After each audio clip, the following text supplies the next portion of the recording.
দেশ বিদেশের বাছাই করা খবর নিয়ে সর্বদাই সত্য সন্ধানী ই নিউজ ভারত। নমস্কার, ই নিউজ ভারতে আপনাদের সকলকে স্বাগত। শুরু করছি ওয়েদার আপডেট। উত্তর পশ্চিম বঙ্গোপসাগরে তৈরি হওয়া নতুন নিম্নচাপের জেরে দক্ষিণবঙ্গ জুড়ে আগামী কয়েকদিন ভারী থেকে অতি ভারী বৃষ্টির পূর্বাভাস দিল আলিপুর আবহাওয়া দপ্তর। নিম্নচাপের প্রভাবে উপকূলবর্তী জেলাগুলিতে পরিস্থিতি সবথেকে বেশি তীব্র হতে পারে বলে আশঙ্কা করা হচ্ছে। আবহাওয়া দপ্তরের পূর্বাভাস অনুযায়ী আজ দক্ষিণ চব্বিশ পরগনা এবং পূর্ব মেদিনীপুর জেলায় ভারী বৃষ্টির সম্ভাবনা বেশি। আজ এই দুই জেলায় হলুদ সতর্কতা জারি করা হয়েছে। পাশাপাশি দক্ষিণবঙ্গের বাকি জেলাগুলিতেও বজ্রবিদ্যুৎ সহ হালকা থেকে মাঝারি বৃষ্টির সম্ভাবনা রয়েছে। সেই সঙ্গে 40 থেকে 50 কিলোমিটার গতিবেগে ঝোড়ো হাওয়া বইতে পারে।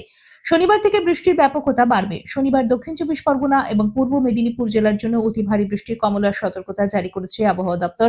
পশ্চিম মেদিনীপুর এবং হাওড়া জেলায় ভারী বৃষ্টির হলুদ সতর্কতা জারি করেছে। রবিবার দুর্যোগ আরো বাড়তে পারে। রবিবার দক্ষিণ চব্বিশ পরগনা, পূর্ব পশ্চিম মেদিনীপুর, ঝাড়গ্রাম, পুরুলিয়া এবং বাঁকুড়া জেলায় অতি ভারী বৃষ্টির কমলা সতর্কতা থাকবে।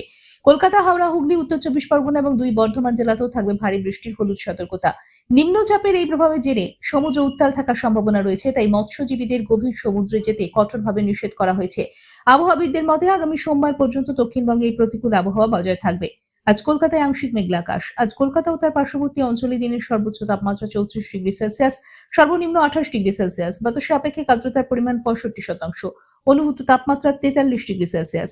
আজকের বৃষ্টিপাতের পরিমাণ 4.8 মিলিমিটার। ব্যুরো রিপোর্ট, ই নিউজ ভারত।